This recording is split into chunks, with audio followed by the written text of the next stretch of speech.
Assalamualaikum warahmatullahi wabarakatuh. Kembali lagi di YouTube channel Safari MBO. Pada video YouTube kali ini kita akan jalan-jalan ke salah satu masjid yang menjadi bukti nyata akan kedahsyatannya tsunami di Lampu U. Sebelum kita lanjut, alangkah baiknya sahabat-sahabat semua meninggalkan jejak dengan cara like, komen, dan subscribe supaya Safari MBO tetap semangat untuk mencari konten-konten menarik lainnya. Diresmikan untuk pertama kalinya pada 12 September 1997 oleh Gubernur Aceh saat itu, Profesor Samsudin Mahmud. Masjid ini diberi nama Rahmatullah. Di balik kemegahannya, masjid ini menjadi saksi kedahsyatan hempasan gelombang tsunami yang meluluhlantahkan Aceh pada 2004 silam.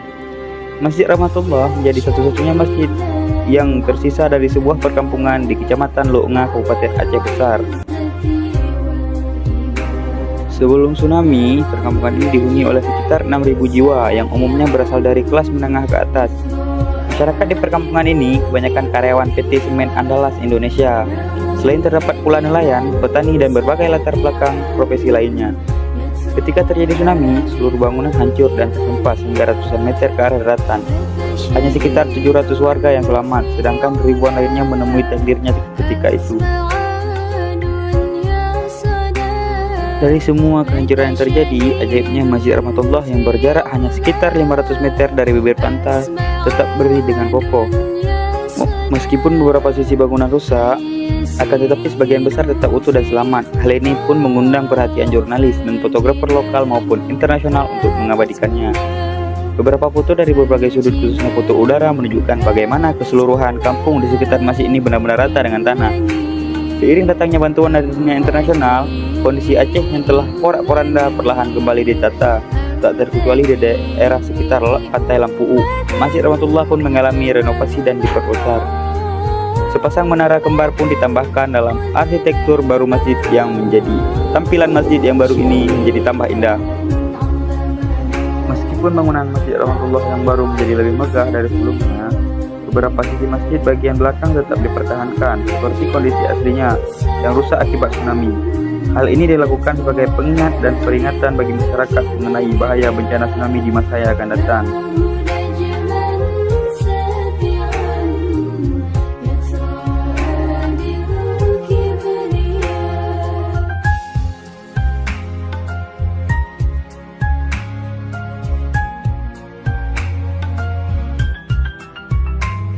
Itulah sedikit sejarah singkat tentang Masjid Rahmatullah yang menjadi bukti nyata akan kedahsyatannya tsunami di Aceh.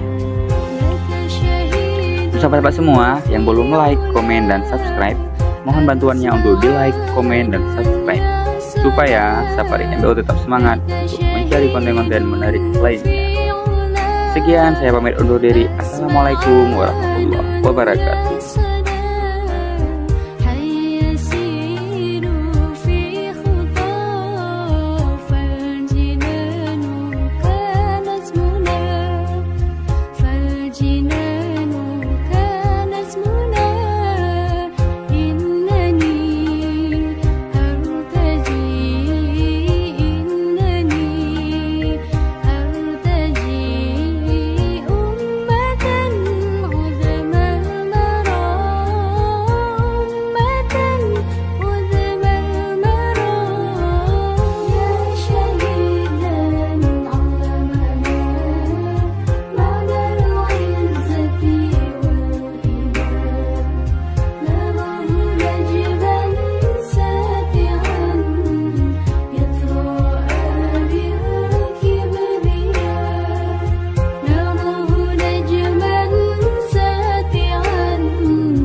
يتراءى بالكبرياء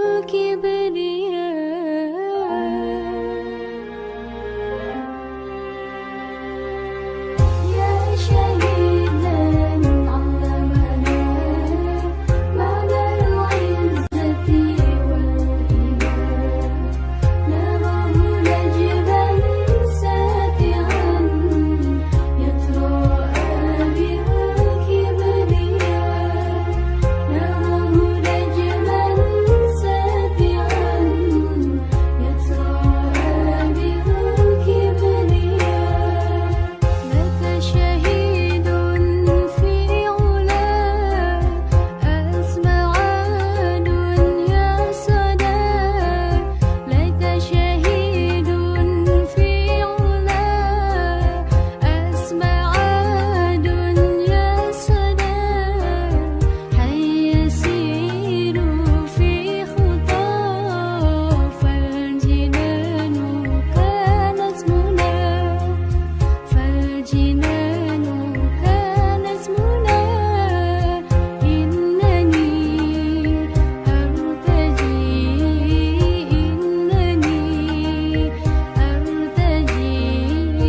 أمة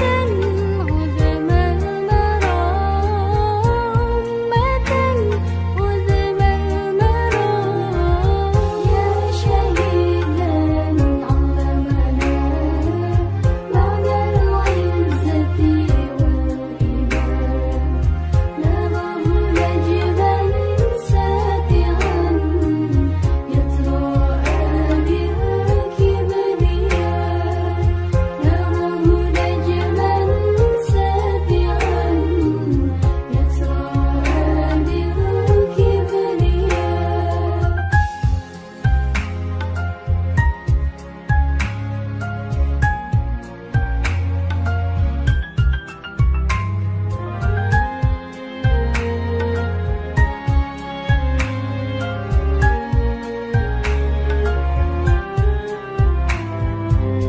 لك شهيد في علا أسمع دنيا صدى لك شهيد في علا أسمع دنيا صدى حي يسير في خطاه فالجنان كانت منى فالجنان كانت منى إنني أرتجي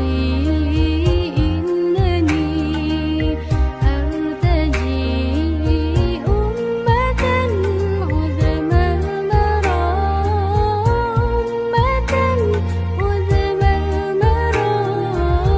يا شهيدا علمنا معنى العزة والإيمان نراه نجما ساتعا يتراءى بالكبرياء نراه نجما ساتعا يتراءى بالكبرياء